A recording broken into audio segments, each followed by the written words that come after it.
warahmatullahi wabarakatuh. Ketemu lagi dengan Bu Wiwit di literasi bagian kedua. Apa kabar kakak-kakak kelas 6? Baik, hari ini Bu Wiwit mau menyampaikan tentang kisah cerita atau cerita rakyat yang bernama legenda. Apa itu legenda? Legenda adalah cerita rakyat yang berisi tentang asal-usul terjadinya suatu daerah atau tempat. Udah pernah mendengar cerita sebelumnya? Udah pernah dong ya. Nah, hari ini Buit akan membawakan legenda dari daerah Sumatera, yaitu dengan judul Asal-usul Danau Toba. Simak baik-baik. Asal-usul Danau Toba. Di sebuah desa di wilayah Sumatera, hidup seorang petani. Ia seorang petani yang rajin bekerja walaupun lahan pertaniannya tidak luas.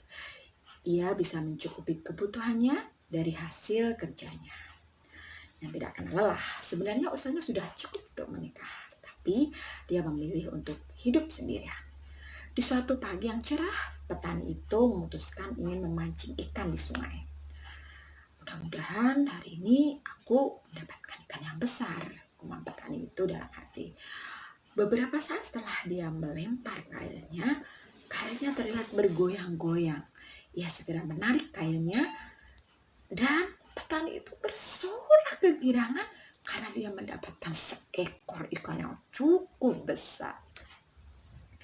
Tapi ia takjub melihat ikan itu. Ikan itu berwarna kekuningan. Dari sisiknya seperti keluar kuning emas kemerah-merahan. Kedua matanya bulat, menonjol, memancarkan kilatan yang menakjubkan. Dan tiba-tiba ikan itu bisa berbicara. "Tunggu Pak, jangan makan aku Pak, jangan makan aku Pak. Aku bersedia Pak menemanimu." Nah, petani itu terkejut sekali. Karena dia terkejut, maka ikan itu terjatuh dari kailnya. "Jangan takut Pak, aku juga manusia seperti engkau. Aku sangat berhutang budi padamu karena telah menyelamatkan aku dari kutukan dewata. Namaku Putri, aku tidak keberatan untuk menjadi istrimu," kata gadis itu. Petani itu pun mengangguk. Maka jadilah mereka suami istri. Namun ada satu janji yang harus disepakati, yaitu mereka tidak boleh menceritakan bahwa asal-usul putri dari seekor ikan. Jika janji itu dilanggar, maka akan terjadi petaka dahsyat. Setelah sampai di desanya, gemparlah penduduk desa melihat gadis cantik jelita itu bersama petani. "Dia mungkin bidadari yang turun dari langit," kata mereka. Petani pun merasa sangat bahagia dan tentram. Sebagai suami yang baik, ia terus bekerja mencari nafkah dengan mengolah sawah dan ladangnya dengan tekun dan ulet. Karena ketekunan dan keuletannya, petani itu hidup tanpa kekurangan. Banyak orang merasa iri dan menyebarkan sangkaan yang buruk kepada keberhasilan usaha petani itu. "Aku tahu petani itu pasti melihara makhluk halus," kata seorang kepada temannya. Hal itu sampai ke telinga suami istri itu. Namun mereka tidak merasa tersinggung, bahkan semakin rajin bekerja. Setahun kemudian, kebahagiaan mereka bertambah karena istri petani melahirkan seorang bayi laki-laki yang sangat cakap. Ia diberi nama Putra. Kebahagiaan mereka tidak membuat mereka lupa diri. Putra tumbuh menjadi anak yang sehat, kuat, dan menyenangkan. Tapi memang dia agak nakal. Dan dia punya satu kebiasaan yang membuat kedua orang tuanya, yaitu dia selalu merasa lapar. Makanannya porsinya sangat banyak. Bahkan satu makanan untuk dia makan itu cukup untuk makan bertiga. Lama-kelamaan Putra juga bisa membuat jengkel terutama ayahnya. Karena jika disuruh membantu pekerjaan orang tua, si Putra selalu menolak. Suami istri itu bersabar dengan tetap menyayangi anak ini. Bahkan suatu hari istrinya berpesan kepada suaminya bahwa suaminya harus bersabar menghadapi sikap dari putra mereka. Karena Istrinya yakin suami itu pasti menyayangi anaknya. Nah, tapi memang benar bahwa kesabaran itu suatu saat akan diuji.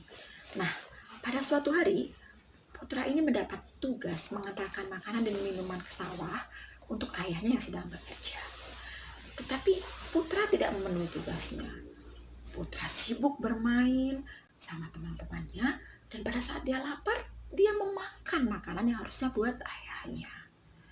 Oke, karena sudah agak lama ayahnya menunggu dan putra tidak datang, maka bermain sama teman-temannya, dan pada saat dia lapar, dia memakan makanan yang harusnya buat ayahnya.